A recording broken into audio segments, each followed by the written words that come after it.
And part of the challenge I think we have is that there's been a call for MPs to do fewer outside jobs as well, and if we're consistent in our approach to this, then we ought to be replacing the income we don't want them to have from outside interests by paying them properly, but that is clearly going to come at a very high political price. Maybe the answer is actually to ease off on the restrictions on outside earnings, and maybe that would ease the pressure to put pay up. Just briefly, David, would you prefer that, or would it be better to pay them £90,000 and say no outside interests? Well, I'm fine, but I wasn't fine. And for young people coming in, they can't do the outside stuff. It's old codgers who have got the experience and the added value.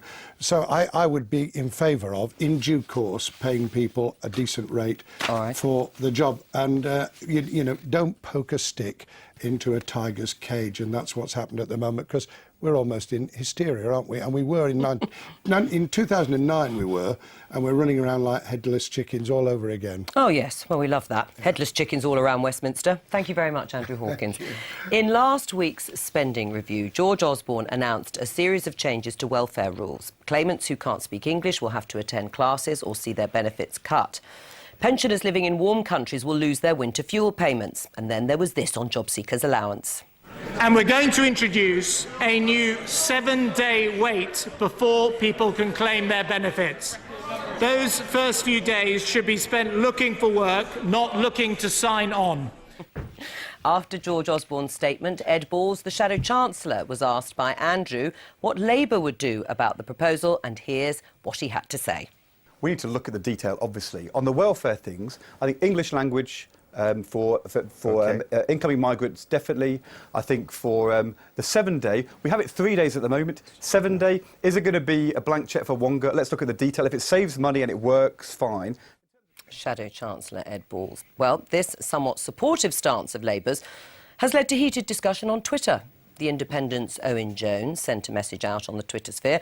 Ed Balls refusing to condemn the Tories imposing a further weight on claiming benefits, a policy that benefits only loan sharks and food banks, prompting Labour's Simon Danczuk to respond, no, it will benefit taxpayers as well. Good grief, was Owen's retort. Simon Danczuk felt the wrath of Twitter types afterwards, so we thought the best course of action, of course, was to get them in a room to thrash it out. So joining me now are Owen Jones and Simon Danczuk. Welcome to both of you. Owen Jones, first of all, if Ed Balls has said the measures will save money, or if it's proven that they will save money, he's supportive. What's wrong with that?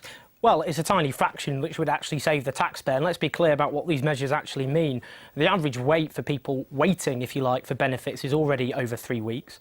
These are people who pay in all their lives, binmen, nurses, teachers, who all of a sudden lose their jobs, get absolutely no benefits whatsoever. And we should, as a civilised society, I would hope, have a situation where when people lose their jobs, they get those benefits, because otherwise what will happen is this. 500,000 people are already dependent on food banks in the 7th richest country on earth.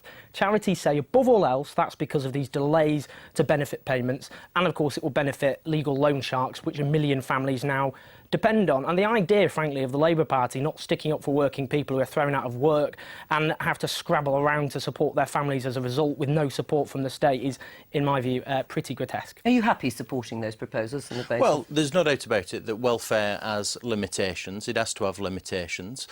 We have to build self-reliance amongst people. I think that is important. And what I think is also important is to say that we are where we are because this is what the government is doing. We come to 2015, and if we have a Labour government, this policy will be in place. What Owen does is speak about the benefits of being on benefits, and what I want to do is speak about the benefits of getting people into work. Yeah, well, that is what the Labour Party has to do. That's what the Labour Party is about. It's the party of work, and it's about building self-reliance, getting people into employment. That's what the Tories have been failing to do. They've failed miserably to turn the economy around over the last 3 years, but that's what Labour will change that. And it's about providing a jobs guarantee for people to get them into employment. That's the best way out of... Firstly, Simon, as ever, caricatures my position, well, invents it completely, if I'm going to be brutally honest. No, I don't want people dependent on benefits, like working people who are dependent on tax credits because their bosses aren't paying them properly, like the fact housing benefit is now up to £23 billion, subsidising landlords charging paying rip-off rents because successive governments, Labour included, but this is didn't build housing. Owen, but the point, because the you talk about private landlords there. Absolutely. I readily accept the housing benefit bill is out of control. Completely agree. There are a lot of accidental landlords, people who have properties that are in negative equity and they're just renting them out. You can't just bring everybody together. You have an idealistic view of the world. No, I don't have an idealistic view. And the problem is, you sound like a 1980s alternative comedian. I'll tell you what, it's hilarious in many respects, but taking on the mantle of Ben Elton doesn't help anybody in real politics. I'll tell you what you sound like. You sound like a Tory politician. And to paraphrase a famous Labour politician, the grotesque sight of a Labour MP, scuttling around TV studios to back Tory attacks and some of the poorest society people in society. Now, what it's got to be about is priority. In terms of self-reliance, priority has to be creating jobs for people, creating wealth, in terms of self-reliance. I'm going to... David Blunkett, who's right in this debate? I'm the other side of the table. Yes, well, don't worry, I'll protect you. Thank you very much. I've got the dog. You've got the dog, right, you have. yeah. Cosby's, mind you, he's asleep. Right, big, deep breath. If people are entitled to redundancy payments, there's not an immediate crisis for them. If they're not, what about, given that the very wealthy have golden handshakes, that everyone who's made redundant has the right to 1 week's additional pay on top of the pay that they had earned and were entitled to? And we then change the system so that we actually go for flexibility, because we are in a labour market now where people are in or out of work. They may have a job for 6 months, they may be out of work for 6 weeks, and then back in again. Is it the right policy, David Blunkett, though? Is it right? Do you agree with George Osborne extending it from 3 days to 7 days? You know why? Well, I don't agree with the way he's done it, because it was an elephant trap. It was deliberately thrown up to cause the kind of row where Owen and my good friend Simon could actually fight it out in the corridor, and the world wouldn't be any better for it. Is it true, though, to say that these policies, including this one from 3 to 7 days for benefit payments, is popular with Labour voters? Well, actually, if you look at the polling, and there was a poll in January which showed the more people were aware of the reality of social security, the less likely they were to support government attacks. And the reality here is frankly this. He talks, Simon, about self-reliance, as he puts it. Most people living in poverty in this country are in work. The idea that in a country where many parents choose between heating their homes and feeding their kids, that people in jobs can save up just in case they're thrown out of work when they're already paying a national insurance. Easy for Simon to say. He's in the top 5% of earners. He gets a golden handshake if he's booted out by his constituents. Let's be he clear himself will never suffer as a result of these policies. Doesn't at the moment. It's between you and the Conservatives, though, in your view on this. Well, of course there is, because the Conservatives are just keen to push people into poverty. But I won't take lectures from somebody like Owen, who's had a privileged background and a privileged education, which compares very well to the one that I've experienced. I went from a comprehensive school to university. I know exactly and I'm quite where proud of you lived in one of the poshest parts of Stockport. No, I didn't. I lived in Nedgley in the centre of Stockport. I was brought up on benefits. I know exactly what it's like. The reality is that people like Owen have an idealistic view of the world. But if his manifesto is so keen and so enthusiastic, then he should stand for election and put yourself before the electorate and ask them to vote for you. And the reality is, never mind the opinion polling, because that shows a majority of people are concerned about how the welfare state is run. Right. But the polling will show that he will lose the election. Gentlemen, I'm afraid I'm going to have to stop it there, but the two of you are getting on so well, I'm sure you can carry on outside, as well as on Twitter. Thank you.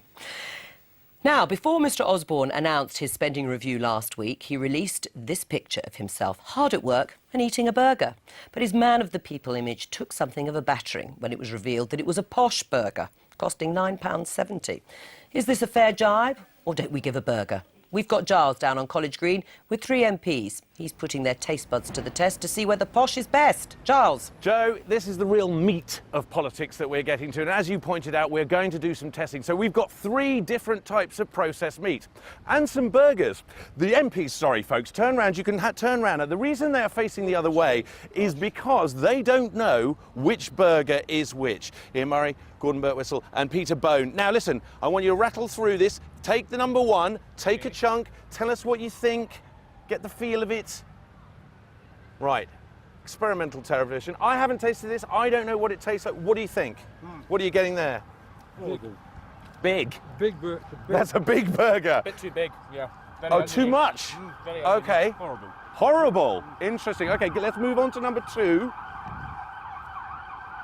They're messy eaters. Now, they did ask me a little earlier before we started, can you guarantee they're not horse? I'm not sure we can guarantee what's in any of our burgers these days, but I know these are very good. No, That's my type of burger. That's your type of burger. Bit dry. Bit dry. You'd know because you used to run a restaurant. Yeah, I ran a restaurant for 7 years. And apparently burgers are big sellers. Huge sellers, yeah. All right, gents, the last one. Why do they always put this in it? I have no idea. How are we finding that one? That's the best of the lot. That's the best out of the lot? By a long way, yeah. All right, okay. Right, now, so Peter, you like this one. Yeah. Why do you like that? That's the type I normally eat. That's like a Mackie D. You might be right about that. You might be. Well, now, you said that was the best of the lot. Why is it the best? Really good flavour, really juicy, not too big, lots of onion, lots of flavour. Definitely. You too, good. I would agree. Yes, it's a nice burger. Which case? Okay, number 3 definitely gets the vote, apart from Peter's going there. Which do you think is the most expensive? That one. And you're absolutely right. Why do you think that might be the most expensive? It's the biggest. We're just going on size. I think it's on the beef. I think there's good quality. There's beef an in ingredient in there. Can you guess what else it is as well as beef? Horse. Horse. Possibly. I wouldn't be able to tell, but no, it's seafood. That's a beef and I couldn't taste anything else. Lobster. Beef and lobster. That retails at around £9. £20. £20. This one that you liked most of all, that's the one the Chancellor had. That is your Byron burger. That's about, well, £6 of the burger, you get 10 for 10 with chips. That's why I didn't like it. That's why you didn't like it. Okay. And no prizes for guessing. Don't say the name on television, where that comes from. A large multinational burger chain. They make the buns in Lancashire. Right, so, yeah, well, that's the one, what? That's the one, they make these buns in Lancashire. They make the buns in Lancashire. The bakery's in Lancashire. In which case you liked the bun, but you didn't like the burger. Well, it wasn't bad. That was Are the you best. burger eaters? Yeah. You said only homemade ones. Only homemade ones. Oh, get that. The biggest seller you ever had. Restaurants can make a lot of profit by making their own and making their own to their own unique flavour and taste because people like them. They're great. They really do. When George was photographed with the burger that you don't like, not with the burger, was it a bit of a stunt? Did it backfire a bit? Oh, yeah, they're PR. Look, I don't care what burger he eats, he's doing a good job. Mrs. Bones' restaurant, when she had one, she wouldn't have done those, she would have done that. It wasn't a restaurant, it was a tea room. Well, I was being a bit posh. Actually, it was a calf. So she had a greasy spoon. This sort of... That's a nice one. You like that one? It's not greasy, it's a nice one. Should we know a bit more about what MPs eat, what they go for? No? Yeah. Keep it a secret? I think we should, yeah. No Transparency. Transparency, that's what we're after. after. Coalition government believes in. Excellent. There we are, the hard politics done on the daily politics with a bit of meat thrown in. You would not believe how many people behind the scenes are waiting to finish these off. There's no such thing as a free lunch, but maybe for those 3, there is. Just very quickly, do you like burgers? Not really. No. All right. Well, that was short and sweet. Right.